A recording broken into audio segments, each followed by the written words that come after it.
Should we trust what the stock market's doing right now? Should you make changes to your investment strategy?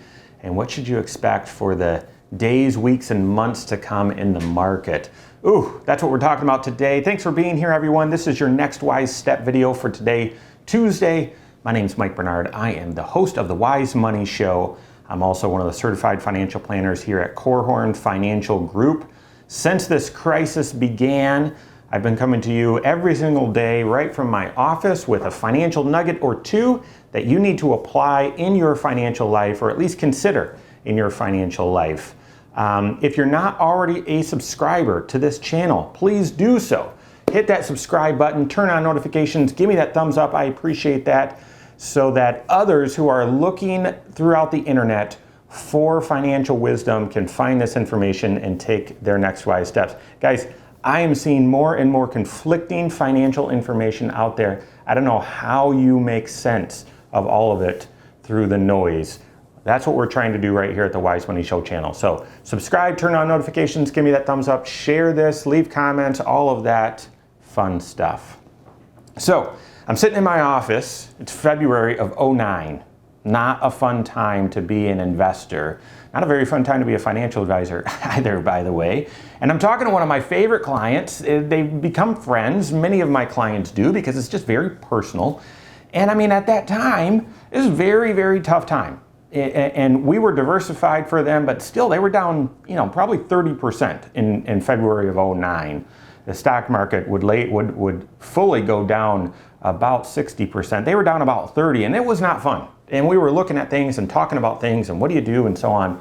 And a couple weeks prior to that, the government had just released another stimulus to try to help things during the Great Recession, during the financial crisis. And I remember talking to this individual saying, what concerns me is, are we possibly setting a precedent with all of this government stimulus that next time and every time we hit a rough patch in the economy, we were going to have to rely on, or we're going to expect the government to inject some money into the system in order for things to get better.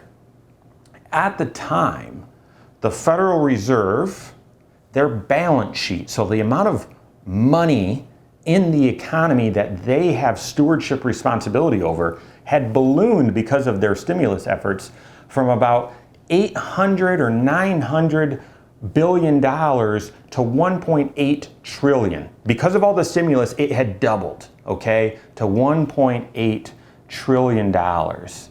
And that seemed appropriate, because at the time we were in such an awful spot in our economy. It was the worst economic downturn since the Great Depression. So you'd say, well, certainly it was justified. Guys, last week the Federal Reserve announced another $2.3 trillion of economic stimulus. This is on top of the $2.3 trillion that Congress rolled out in the CARES Act. Where does that balance sheet by the Federal Reserve stand today? $6.1 trillion and growing. $6.1 trillion.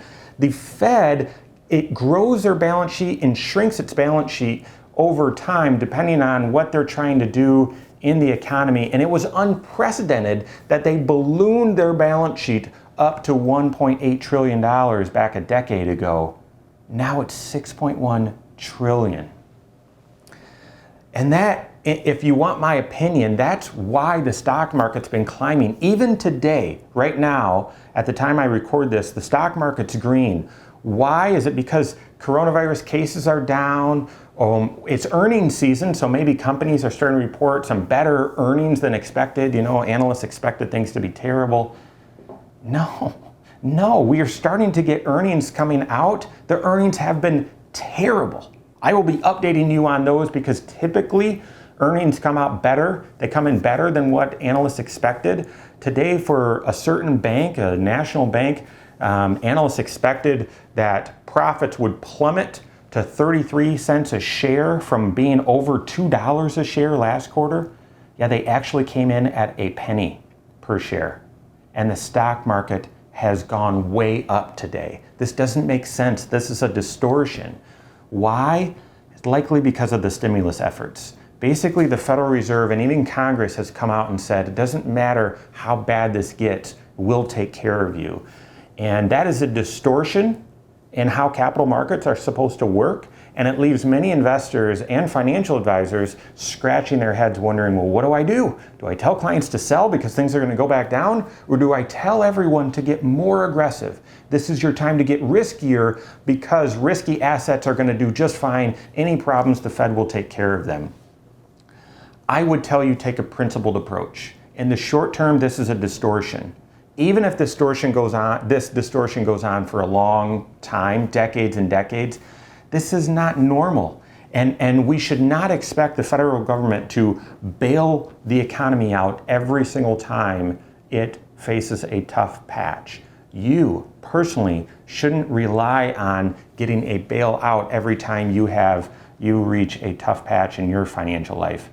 And so you should apply principles to your financial life. And in the area of investing, that is what I would suggest right now. You know here, if you are a subscriber, you know that we believe your investment approach needs to be consistent with your overall financial plan. That means any money you need in the short term should be low risk. Any money that's needed in the long term for your long-term goals, you should be taking risk with those dollars. But that risk should be appropriate for your goals and it should be balanced. You should have some of your investments in a diversified mix that's consistent with your goals and your comfort level. But then you should have another chunk of your dollars that complement that in a momentum strategy that can shift and pivot with the market. A quick update on that. Our momentum strategy reacted very quickly and shifted to cash back in February, very early March. That momentum strategy avoided lots of pain, but it hasn't gotten back in as the stock market has been recovering and rebounding. Our dynamic manager, our momentum strategy has said we're going to be very patient with this thing. This is still moving way too quickly and we still don't have a solution, an actual cure to the virus yet.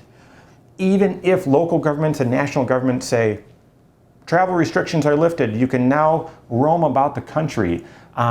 Because we don't have a solution, people aren't going to go back to their daily lives. And the economy, in order for a sustainable recovery, needs people to go back to their normal daily lives. And that just doesn't seem like it's going to happen. The stock market might and hopefully will continue to recover because of all this money we've pumped into the system. But you should be principled in your investment approach.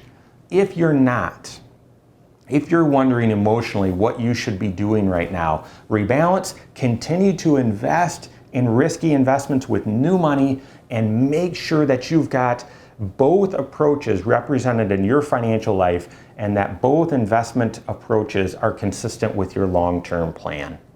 If you're not sure about that, you need to contact your certified financial planner. If you don't have a certified financial planner because you've been doing this yourself or you've been working with a national brand that does investment management but they don't do financial planning, you need financial planning now more than ever. I don't see how you'd craft an investment approach without financial planning. So reach out to your CFP. If you need one, don't have one, you can contact our team. You can find us online at korhorn.com, that's Korhorn with a K, or you can send us an email at info, I-N-F-O, at korhorn.com. All right, we'll be giving you more investment nuggets as we go along here, especially as the market continues to move in such a peculiar fashion. So make sure you stay right here, but until tomorrow, that's your next wise step. Now go out and take your next wise step in your financial life.